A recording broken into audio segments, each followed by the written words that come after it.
हम्म।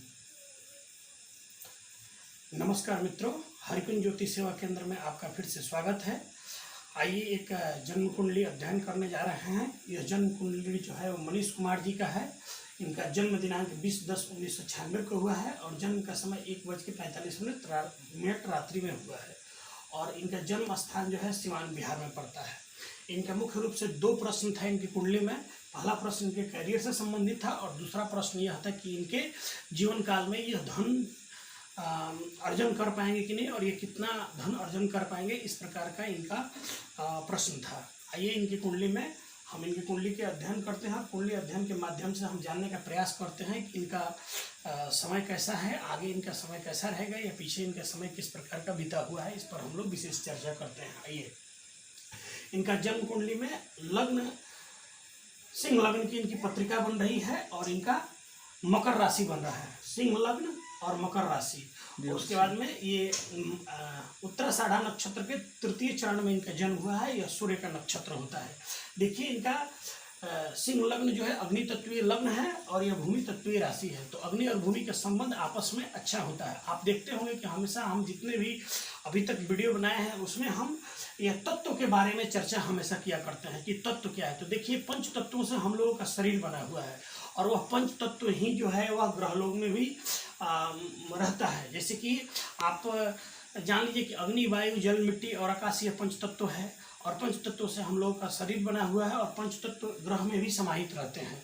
तो जिस तत्व का बलाबल ज़्यादा है वह तत्व जो है वह व्यक्ति के अंदर वह तत्व उस पर काम करता है। तो जैसे कि आप देखिए कि यहाँ पर इनका सिंह लग्न की पत्रिका है, तो इनका लग्न सिंह लग्न जो है अग्नि तत्व हो गया और अपना यह मकर राशि हो गई, तो मकर राशि जो है भूमि तत्व हो गया। तो हम क्यों बोलते हैं कि संबंध हमेशा क्या होता है कि अग्नि वायु का संबंध बढ़िया होता है, भूमि अग्नि का संबंध बढ़िया होता है, भूमि जल का संबंध बढ़िया होता है, लेकिन जल और अग्नि का संबंध बढ़िया नहीं होता है। इसीलिए हम हमेशा लग्न और राशि दोनों का बताने का प्रयास करते हैं। उसमें भी वह कौन से तत्व हैं इसका भी हम सामंजस्य बैठाने का प्रयास करते हैं। आप दूसरे शब्दों में मैं ये भी आपको कहना चाहता हूँ कि हमेशा हम लग्न का और राशि की बात करते हैं। तो लग्न और राशि दोनों में क्या होता है कि व्यक्ति का लग्न का 50% गुणों का समावेश होता है और दूसरा आपका राशि में भी 50% गुणों का समावेश व्यक्ति के अंदर रहता है। इसीलिए लग्न और राशि दोनों को हम एक साथ लेकर फलादेश करने का प्रयास करते हैं और फलादेश करते भी हैं। देखिए तो इनका भूमि और अपना क्या बोलते हैं अग्नि का संबंध आपस में बढ़िया होता है, ये इनके लिए एक सकारात्मक पक्ष है इनकी कुंडली में। दूसरा देखिए इनके द्वितीय भाव में बुध और राहु बैठे हुए हैं कन्या राशि में। यहाँ पर देखिए लग्न भाव का स्वामी सूर्य जो है इनके बैठे हुए हैं आपका पराक्रम भाव में तुला राशि में नीच के होकर। फिर उसके बाद में गुरु धनु राशि में बैठे हुए हैं। यहाँ पर इनका देखिए चंद्रमा जो है अपना ये गुरु धनु राशि में खुद के घर में बैठे हुए हैं, चंद्रमा जो है मकर राशि में बैठे हुए हैं और शनि और केतु जो है इनके मीन राशि में बैठे हुए हैं और इनका भाग्य भाव भाग्यश जो है इनका मंगल मेष राशि का हो जा रहा है, जिनके स्वामी मंगल है। यहाँ देखिए भाग्य भाव का स्वामी मंगल जो है इनके लग्न में बैठा हुआ है। तो अग्नि तत्वीय लग्न और अग्नि तत्वीय ग्रह मंगल यानी भाग्य भाव का स्वामी और सुख भाव का स्वामी। देखिए भाग्येश और सुखेश दोनों जाकर कहाँ बैठे हुए हैं, तो लग्न में, वो भी अति मित्र अवस्था में। तो यहाँ पर क्या होगा, ये जैसा चाहेंगे वैसा होगा। इनके भाग्य जो है इनके व्यक्तित्व में ही समाया हुआ है। ये जिस प्रकार के कार्य करेंगे जैसा चाहेंगे, इनको बस चाहत बनाने की जरूरत है और ये जैसा चाहत करेंगे उसमें इनको सफलता मिलने के 100% योगदान दिख रहे हैं। इनका भाग्य जो है इनके व्यक्तित्व में समाहित है, पूर्ण रूप से कह सकते हैं। दूसरा तुला राशि में सूर्य नीच के हैं और सूर्य का जो है अंश बल भी थोड़ा सा कमजोर है, 2 अंश 55 कला पर है। तो इनके लिए एक तो नीच के सूर्य हो गए, तो क्या होता है कि नीच के सूर्य होने से व्यक्ति को जैसा करता है उस प्रकार का उसे उस स्तर का मान सम्मान या जहाँ पर भी रहता है उस प्रकार का उसका जैसा मेहनत करता है उस प्रकार का उसको आउटपुट मिलने में थोड़ा सा दिक्कत होता है, परेशानी आती है। दूसरा आप देखिए तो इनके लिए थोड़ा सा एक बेहतर क्या होगा, सूर्य को प्रतिदिन जल अर्पण करें। मेरे इनके लिए एक बेहतर सलाह है कि सूर्य को आप प्रतिदिन जल अर्पण करें, जिससे सूर्य का जो है थोड़ा सा सूर्य ग्रह का इनके कुंडली में बलाबल मिले। उससे क्या होगा, ये अपने कार्य क्षेत्र में इनको मान सम्मान यश की प्राप्ति अवश्य होगी और थोड़ा सा एक अपना वर्चस्व और दबदबा भी बना रहेगा। दूसरा धनु राशि में खुद के राशि में गुरु बैठे हुए हैं, तो गुरु पंचम दृष्टि से इनके भाग्य भाव पर देख रहे हैं और सूर्य भी सप्तम पूर्ण दृष्टि से भाग्य भाव पर देख रहे हैं। भाग्य भाव का स्वामी जो है इनके लग्न में बैठा हुआ है, तो यहाँ पर देखिए भाग्य का तो इनको बढ़िया सपोर्ट मिलता है, इसमें कोई शक नहीं है, क्योंकि भाग्य भाव में दोनों ही ग्रह का अपनी बेहतरीन दृष्टि है, गुरु की भी दृष्टि पड़ी हुई है, तो इनके लिए भाग्य का अपने आप में अच्छा सपोर्ट है। फिर देखिए हम हमेशा आगे जितने भी कुंडली की व्याख्या की है उसमें नवांश कुंडली की चर्चा करते हैं। नवांश कुंडली मतलब जीवन साथी के लिए कहा जाता है। आप अक्सर देखते हैं कि मैं लग्न कुंडली के तुरंत बाद नवांश कुंडली लिखता हूँ और चलित कुंडली का भी चर्चा करता हूँ। तो नवांश कुंडली क्यों चर्चा करते हैं? नवांश कुंडली इसलिए चर्चा करते हैं क्योंकि नवांश कुंडली जो होता है वह एक प्रकार से शादी व्यक्ति का हो जाता है, उसके बाद में आप देखते हैं कि उसके अंदर शादी के बाद में व्यक्ति के अंदर बदलाव आता है। तो बदलाव क्यों आता है? बदलाव इस नवांश कुंडली के ही वजह से आता है, क्योंकि लग्न कुंडली में जो ग्रह के प्लेसमेंट होते हैं नवांश कुंडली में वह भिन्न हो जाते हैं, इसीलिए व्यक्ति के अंदर बदलाव भी आता है। लेकिन क्या इसका मतलब ये थोड़े हुआ कि हम किसी व्यक्ति का शादी नहीं होगा तो उसका जो है वो जीवन में बदलाव नहीं आएगा? जीवन में उसका भी बदलाव आता है, लेकिन वो 35 की उम्र जब पार कर जाता है उसके बाद में नवांश कुंडली एक्टिव होता है। या तो शादी के बाद एक्टिव हो जाता है या 35 वर्ष की उम्र बीतने के बाद में एक्टिव हो जाता है। इसीलिए हम हमेशा देखिएगा लग्न कुंडली के बाद नवांश कुंडली भी देखते हैं। नवांश कुंडली मतलब उनका लग्न कुंडली का ही अपना एक दूसरा भाग होता है, उस पर चर्चा किया जाता है हमेशा। तो नवांश कुंडली में भी इनका मिथुन लग्न की पत्रिका बन रही है और इनकी कुंडली में देखिए एक ग्रह जो है वो राहु की स्थिति पर हम थोड़ा सा चर्चा करेंगे। देखिए राहु इनके द्वितीय भाव में बैठे हुए हैं, धन भाव में। यहाँ पर देखिए ये लाभ भाव का स्वामी धन भाव में बैठा हुआ है, उच्च का बुध, और यहाँ पर भी यहीं पर भी राहु बैठे हुए हैं। तो यहाँ पर एक महाधनी राजयोग का भी निर्माण इनके कुंडली में हुआ है।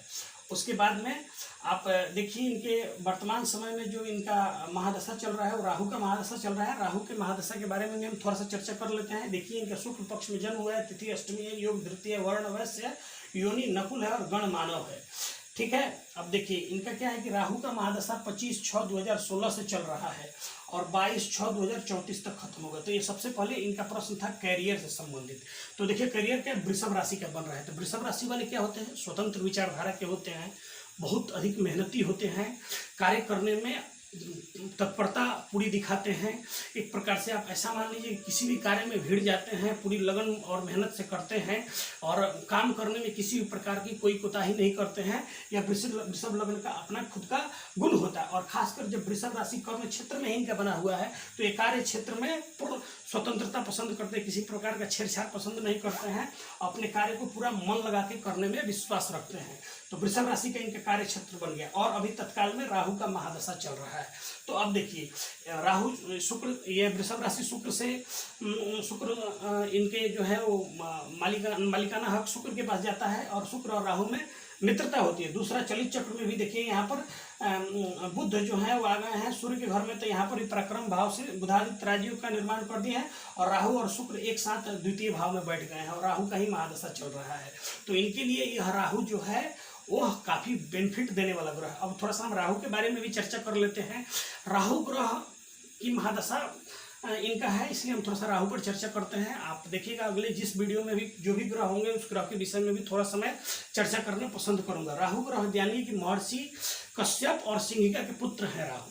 ठीक है, तो राहु जो है एक बार स्थिति ऐसी बनी कि राहु और वो सूर्य और चंद्रमा के बीच में आपस में युद्ध हुआ, तो भगवान विष्णु उसका मतलब आकर बीच बिचाव किए। तो राहु जो है वह अपना प्रभुत्व सूर्य और चंद्रमा की तरह रखना पसंद करते हैं। खासकर इस कलयुग में राहु का अपना एक अलग एपिसोड है। राहु जो है एक डिजायर है, एक इच्छा है और वह मतलब उसके अंदर काफ़ी शक्ति होती है और वह शक्ति से जो है वह हर चीज़ों को कोई भी तरकीब अपना के उस चीज़ों को प्राप्त करने की चेष्टा करता है। आप एक प्रकार से समझ लीजिए कि राहु के बारे में जानना है तो आप यूँ समझ लीजिए कि भगवान विष्णु को भी छका देने में राहु जो है वो कहीं ना कहीं आगे निकल जाता है। क्योंकि समुद्र मंथन हुआ था तो उसमें वह अमृत पीने के लिए दैत्य होते हुए भी देवताओं का भेष करके जो है वो दैत्यों के ग्रुप में बैठकर और अमृत पान कर लिया। तो उस समय तत्काल जो है सूर्य और चंद्रमा दोनों ग्रह अगर नहीं बताते तो वह जो है उसका अमृत पूरे शरीर में चला जाता है और कहीं ना कहीं ज़्यादा विध्वंसकारी होता है इस पूरे सिस्टम के लिए। उस समय सूर्य और चंद्रमा बताए और मोहिनी अवतार में भगवान विष्णु जो है आए हुए थे और उसके बाद में सुदर्शन चक्र से राहु का जो है वो गर्दन काट दिए। फिर जो है राहु केतु जो है वो छाया ग्रह के रूप में जो है वो पूरे सौरमंडल में उनका ग्रहों में स्थान आता है। तो राहु का अपना खुद का अस्तित्व नहीं होता है। राहु जहाँ बैठता है वैसा स्वरूप ग्रहण कर लेता है, उसके अनुकूल फल देना चालू कर देता है। तो देखिए राहु जो है 25 इनकी कुंडली में, मनीष कुमार जी की कुंडली में जो है 25/6/2016 से राहु का महादशा स्टार्ट है और 20/6/2014 तक इनका, सॉरी 2034 तक इनका महादशा चलेगा, माफ कीजिएगा 22/6/2034 तक इनका महादशा चलेगा। फिर अभी वर्तमान समय राहु के महादशा में गुरु का अंतर है 2/7/2019 से 28/7/2021 तक चलेगा। उसके बाद में गुरु के बाद में इनका शनि का अंतरदशा आएगा, शनि के बाद में बुध का अंतर आएगा। तो आप मैं ये कह सकता हूँ कि वैसे तो इनका पूरा महादशा ही धन काफी आएंगे, कार्य क्षेत्र में इनको उत्थान तरक्की भी मिलेगा, लेकिन इनका राहु के महादशा में बुध का अंतर आएगा, फिर राहु के महादशा में शुक्र का जब अंतर आएगा तो इनको अधिक लाभ होगा और अधिक धन धान कमाएंगे। फिर उसके बाद में आप देखिए राहु के महादशा के बाद गुरु का महादशा इनका स्टार्ट होगा 24/6/2034 से और वह खत्म होगा आपका 2050 के आसपास। तो इनका गुरु की स्थिति पर भी चर्चा करते देखिए, गुरु यहाँ पर धनु राशि में बैठे हुए हैं। तो गुरु का धनु राशि में बैठना मतलब एक प्रकार से समझिए तो मूल त्रिकोण राशि में ही बैठे हुए हैं। तो यहाँ पर आप देखिए यहाँ प्लेसमेंट भी ज्ञान भाव में बैठे हुए हैं। तो और पंचम दृष्टि लाभ पर पड़ रहा है, सप्तम पूर्ण दृष्टि जो है उनका, सॉरी पंचम दृष्टि भाग्य पर पड़ रहा है और सप्तम दृष्टि जो है वो लाभ पर पड़ रहा है और नवम पूर्ण दृष्टि लग्न पर पड़ रहा है। तो इनकी जहाँ जहाँ दृष्टि पड़े भाग्य पर, लाभ पर और लग्न पर, तो ये इनके लिए गुरु का महादशा भी इनके लिए बहुत ही उत्तम होगा। इनका थोड़ा सा जो है अभी राहु में गुरु का अंतर्दशा है एक प्रकार से, तो ये भी इनको देगा, लेकिन इसके बाद में ये धीरे धीरे बढ़िया अर्निंग करेंगे। पैसा का आपके जीवन में कोई कमी नहीं होगा, एक महाधनी राजयोग लगा हुआ है और अपना जो भी कार्य क्षेत्र में है, ये प्राइवेट सेक्टर में कार्य क्षेत्र में अपना कार्य कर रहे हैं और ये पूछे कि सरकारी मेरा नौकरी होगा, तो आप समझ लीजिए कि आपका सरकारी नौकरी नहीं होगा। क्यों? क्योंकि सूर्य को यहाँ पर बलाबल नहीं है, एक तो 2 अंश 55 कला में है और ऊपर से सूर्य जो है यहाँ पर तुला राशि में नीच के बैठे हुए हैं। तो आप सरकारी नौकरी की चेष्टा न करें, सरकार से संबंधित चीज़ों में भी चेष्टा न करें। हाँ, ये तय है कि आप प्राइवेट सेक्टर में नौकरी कर रहे हैं, उसमें नौकरी करते रहिए। नौकरी करते करते आप पैसा रुपया अपना अगर इकट्ठा होता है, उसके बाद में आप बिजनेस व्यवसाय के क्षेत्र में अगर आप मुड़ते हैं तो उसमें सफलता के आपके बढ़िया योग बनते हैं। धन्यवाद मित्रों। हम इनका मनीष कुमार जी का कुंडली का विश्लेषण अपने तरीके से पूरा अच्छा से किए। थोड़ा सा एक नज़र और भी देख लीजिए आप। इनका सूर्य और मंगल कारक ग्रह हैं इनके कुंडली में, शनि चंद्रमा और गुरु तटस्थ है और बुध और शुक्र जो है वो अकारक ग्रह है। उसके बाद मैं बता देता हूँ कि इनका राहु के महादशा के बाद में जब गुरु का महादशा चलेगा तो वो तटस्थ ग्रह की भूमिका में ही इनकी महादशा गुजरेगी, लेकिन गुरु का प्लेसमेंट बढ़िया है तो तटस्थ ग्रह में इनको ज़्यादा मेहनत करना पड़ेगा। राहु भी वैसे अपने आप में भी मेहनत करने वाला काफ़ी ग्रह है और किसी भी तरीके से चीज़ों को प्राप्त करने की, भौतिक सुख सुविधा को प्राप्त करने की, उसमें भी शुक्रवत राहु यहाँ पर दिखाई दे रहा है। तो ये भौतिक सुख सुविधा प्राप्त करने की पूरी चेष्टा करेंगे और राहु का अपना एक ये खुद का गुण है कि भौतिक सुख सुविधा के प्रति काफ़ी ललायित होता है, तो यह उनको प्राप्त होने के योग बता रहे हैं। बाकी इनके कुंडली में यही सब कुछ है। इनके प्रश्नों का हम उत्तर दिए। धन्यवाद मित्रों।